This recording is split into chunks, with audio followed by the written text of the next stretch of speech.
ఏ విధంగా మిత్రుడు డిఏల గురించి మాట్లాడిండు.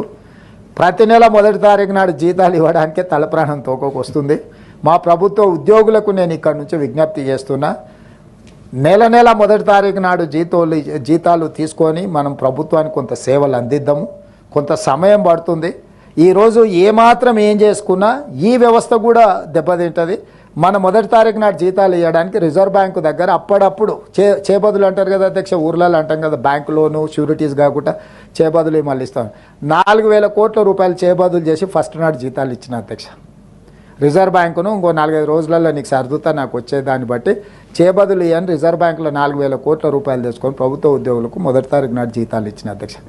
అందుకే దయచేసి మా ప్రభుత్వ ఉద్యోగులకి ఈ ప్రభుత్వం మీది, అన్ని లెక్కలు మీ ముందరనే పెడతా.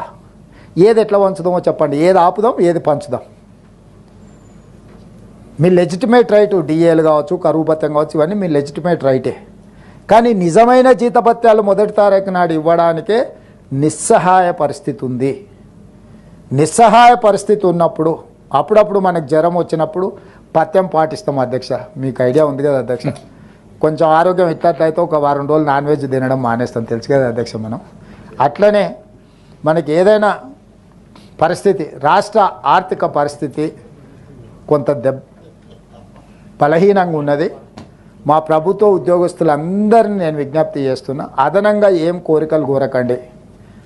అప్పుడప్పుడు మా వాళ్ళే కాబట్టి, కుటుంబ సభ్యులు కాబట్టి బెదిరిస్తారు, ధర్నా కోతాం, దీక్ష కోతాం, లేకపోతే బంధు పాటిస్తాం, లేకపోతే పెన్ను డౌన్ అంటారు, లేకపోతే అది డౌన్ అంటారు.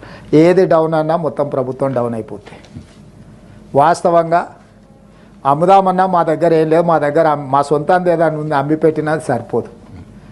మనందరం జపాన్లో ఒక పద్ధతి ఉంది, నిరసన తెలపాలనుకుంటే ఒక 2 గంటలు ఎక్కువ పని చేస్తారంట అక్కడ ఉత్పత్తి. అంటే ప్రభుత్వానికి నిరసన తెలపాలనుకున్నప్పుడు జపాన్ లాంటి దేశంలో ఉద్యోగస్తులు ఒక 2 గంటలు అదనంగా పనిచేస్తారంట.